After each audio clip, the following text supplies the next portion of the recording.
आणि यानंतर एक महत्त्वाची अपडेट सविस्तर पाहूया। विधानसभा निवडणुकीनंतर शरद पवारांच्या राष्ट्रवादीमध्ये बदलाचे वारे वाहू लागलेत।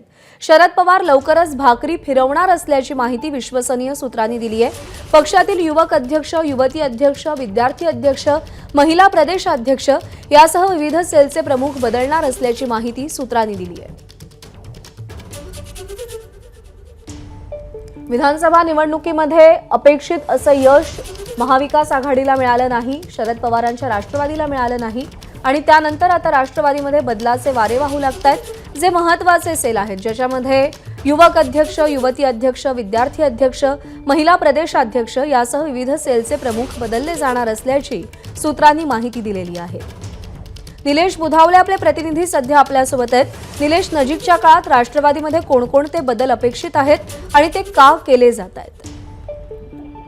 प्रम्या, राष्ट्रवादी काँग्रेस शरदचंद्र पवार पक्षासाठी अतिशय ही महत्वाची बातमी आहे। विधानसभा निवडणुकीनंतर आता राष्ट्रवादी काँग्रेस पक्षामध्ये बदलाचे वारे वाहण्यास सुरुवात झालेली आहे। खरं तर शरद पवारांना काही महिन्यांपूर्वी देखील भाकरी फिरवण्यासंदर्भात सूतोवाच केले होते।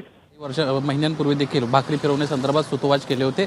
आता त्याचाच एक दुसरा अध्याय आपल्याला पाहायला मिळतोय। पुन्हा एकदा भाकरी फिरवण्यास पक्षात सुरुवात होण्याची शक्यता नाकारता येत नाहीयेत। राष्ट्रवादी काँग्रेस शरदचंद्र पवार पक्षामध्ये प्रदेशाध्यक्षपद असेल, युवकचं प्रदेशाध्यक्षपद असेल, महिला प्रदेशाध्यक्षपद राज्याचं, यासोबतच विद्यार्थीचं प्रदेशाध्यक्षपद असेल, अशी जी महत्त्वाची पदं आहेत ही पदं बदलण्यात येणार असल्याची माहिती एबीपी माझाला विश्वसनीय सूत्रांनी दिलेली आहे। आणि त्याच अनुषंगानं 7, 8 आणि 9 जानेवारीला राष्ट्रवादी काँग्रेस शरदचंद्र पवार पक्षाची मुंबईत एक जम्बो बैठक पार पडणार आहे।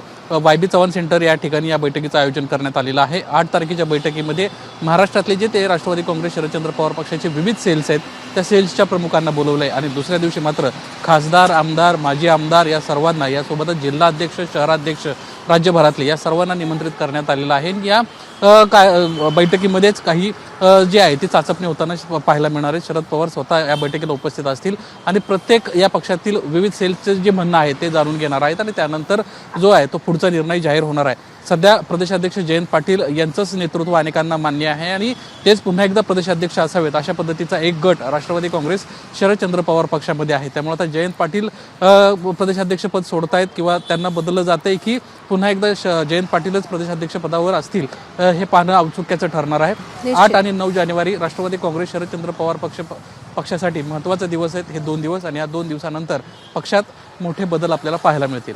प्रज्ञा, निलेश, धन्यवाद दिलेल्या माहितीसाठी। एबीपी माझा, उघडा डोळे बघा नीट।